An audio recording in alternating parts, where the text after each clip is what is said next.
This is a podcast from the children's radio station Fun Kids. Listen on DAB Digital Radio in London or online at funkidslive.com.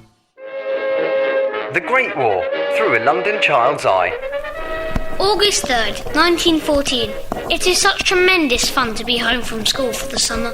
Grandmother came to visit, which put Mother into a frightful spin, and Father has been whistling a tune called The Arrival of the Queen of Sheba. The preparations for this event of epic proportions all started last week. The whole house must be cleaned from top to bottom. You understand, Mrs. Parry?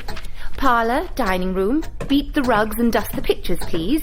A bathroom, fresh linens everywhere. Order more from Selfridges if necessary. The kitchen too. Not that Mrs. Thorpe should be going in there, but she does so like to make herself at home. And don't forget the scullery too. And all 5 bedrooms, Mrs. Hampton? That's right. You'll need to make the fires in the top 2 rooms. Plenty of coal, please. Mrs. Thorpe feels the cold terribly. Surely not in such a summer heat as this. I would hate for Mrs. Thorpe to take a fever. Those top bedrooms become quite as hot as a range. My instructions are clear, are they not? Of course, Mum. Mrs. Parry keeps the house spotless anyway, but Mother likes to make everything spick and span for Grandmother. I even heard Father reminding Mother to make sure Mrs. Parry scrubs the coal. Shall I ask our Sydney to make the garden neat? Yes, please.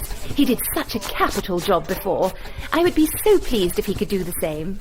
Sydney's a year older than I, but he doesn't go to school very often. He earns money for his family just like a grown man. I wish I could work instead of being stuck at school. I like to work. I like to help Mrs. Parry sometimes. Boy Scouts are always ready to lend a hand. Fetch us a pail of coal from the coal hole, Edward, would you please, lovey? Are you going to scrub the coal for Grandmother's visit? What? I heard Father tell Mother. Oh, bless my soul. You mustn't say that, Edward. Grandmother's house has 20 rooms, Mrs. Parry, and her bathroom has hot and cold water running from the taps. Isn't that grand? Very grand, Edward.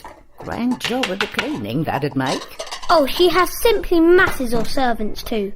Of course she does. The houses where Mrs. Parry lives are much smaller than ours. Some of our lights run on electricity, but the Parrys don't have electricity at all. She told me she has 2 rooms downstairs and 2 upstairs, and no bathroom. I suppose this means it's a lot easier to clean than our house. Right, that's the dusting done. Just the rugs to sweep. Grandmother's house has rugs that go almost all the way up to the edge of the room. Her servants even have a machine to sweep them, and she has all sorts of pictures on the wall and ornaments simply everywhere. Her wallpaper has this big pattern all over it. Father says if you stare at it too long, it induces a hysterical attack, whatever one of those is. Oh, I'm sure it does no such thing. Well, if you ask me, I prefer your mother's taste. This new style, light and airy. And these prints on the armchairs. What are they, do you think? Ferns? Very natural. So do you have paper on the walls in your house, Mrs. Parry? Only the Lord's Prayer, Edward.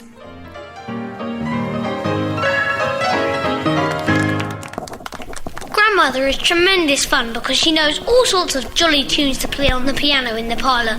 We don't use this room very often unless we have visitors. Her visits would be better if she did not insist on bringing Napoleon, her Siamese cat. He is one visitor I wouldn't miss. What is the child doing to Napoleon, Emily? Don't touch him, Edward dear. He's highly strung. Yes, Father said he should be... Edward, that is enough. Seen and not heard, Emily. Seen and not heard. Fetch your grandmother some more tea, Edward darling. Then please go to your room. It is getting late. Yes, Mother. I am pleased to have an excuse to go because, as my friend Sydney says, grown men and women always talk about the most interesting things when they think children are not listening. Well, I shall go to the palace tomorrow, darling. They say there will be an announcement. I'm sure crowds and crowds will be there. I can't really hear anything.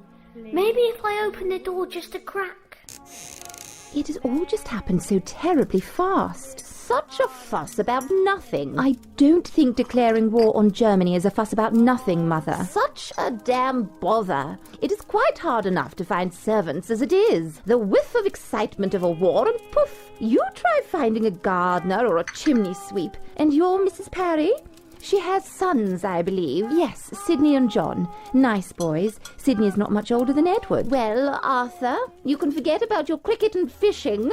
You'll have to get your hands dirty and do your own gardening before the year is out. Mark my words. Your mother has a point, Emily. All those factory boys won't be the only ones tempted away. Perhaps if they were all paid a little more, they would not feel it necessary to seek the excitement of a war. I crept back to my bed. It sounded exciting. Imagine marching in a line of real soldiers with a real gun. The chance to fight a glorious battle and triumph. The Great War, through a London child's eye. Supported by the National Lottery through the Heritage Lottery Fund. So that was a podcast from the children's radio station Fun Kids. Listen on DAB Digital Radio in London or online at funkidslive.com.